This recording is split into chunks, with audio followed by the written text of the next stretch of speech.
Okay, so here's a recipe I was talking about for my own version of an oatmeal bowl.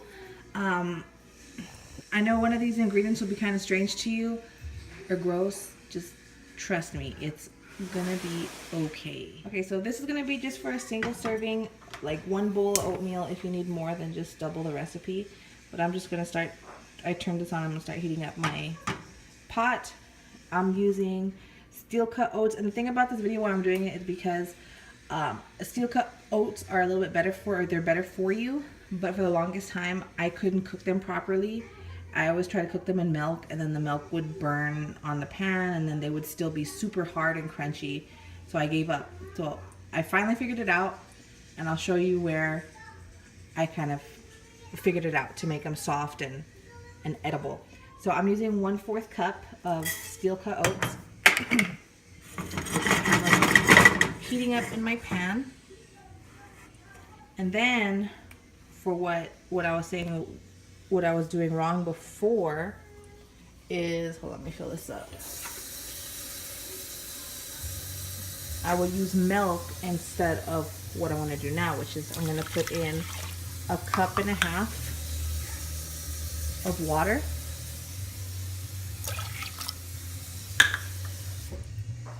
And I'm going to turn up the heat medium high, I guess you could say. And then I'm just going to stir it. And see, this way when I turn up the heat to medium high, it's going to boil, because these are quick cook. Ugh. So it's going to boil it, and it's going to make them softer faster, and you'll let the water, it'll absorb better. And nothing's going to burn, obviously, because it's not milk. Okay, and also for some fillers, I'm using what I throw in my oatmeal bowl. I use ground flaxseed and chia seeds.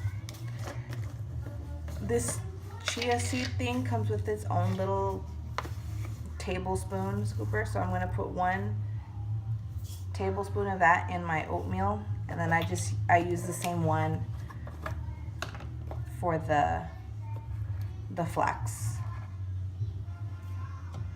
And once you put them in, just stir them up, because they clump together real easy.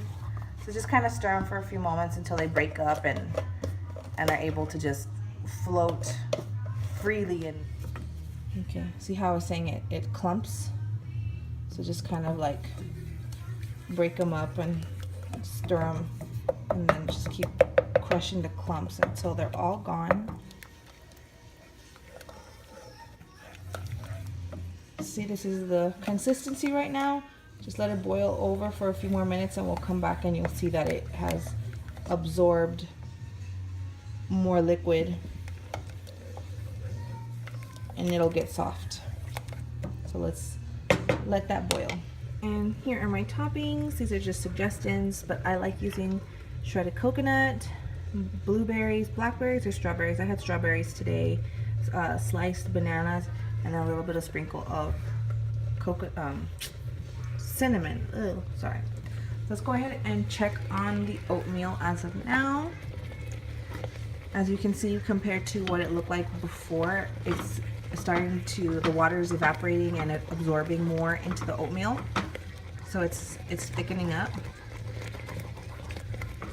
I'm just kind of scraping the bottom. This is a non-stick pan, but I still kind of scrape the bottom because it can get stuck sometimes. So now when you reached about that consistency, I'm going to turn it off and just let it sit for a few moments. Let it cool off on its own. Let it rest. And then when I see that it's not steaming as much as it is now, here's where that weird ingredient I was talking about. I'm going to use 1/4 cup of the silk almond creamer. Usually I buy hazelnut, but this time I'm trying vanilla. It's already pre-sweetened, so I'm not going to, I guess, over sugar this, because you want this to be technically healthy, right? You don't want it packed with loads of granulated sugar in your oatmeal. So I use this. I have tried other creamers before and it works.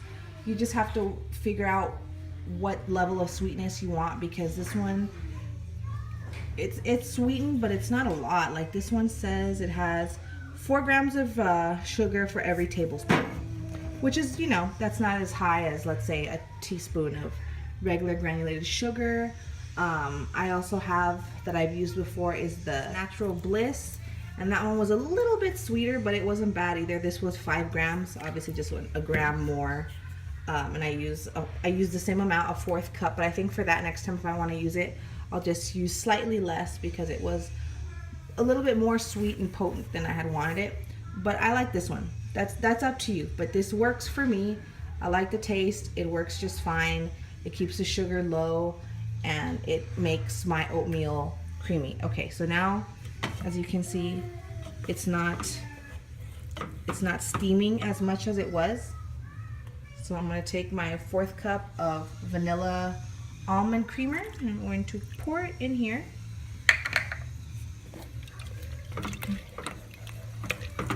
And again, mix it up. And just keep mixing it, mixing it, and mixing it.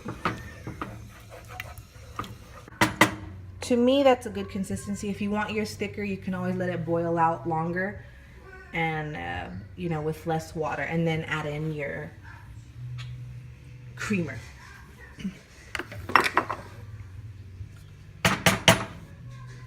So now I'm just gonna dump this in and let it cool off further.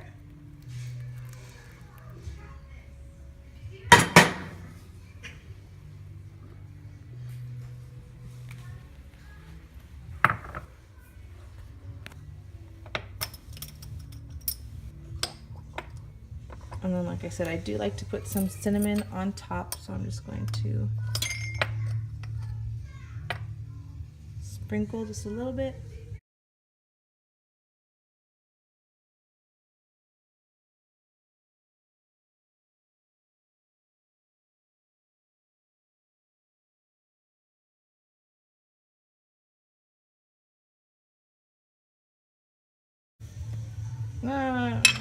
More little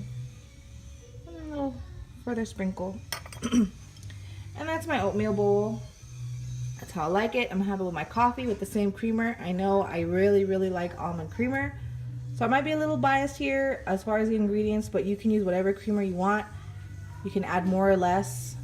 It's fine. Remember, if you want it, your oatmeal a little bit thicker than this, let all the water boil out and evaporate first.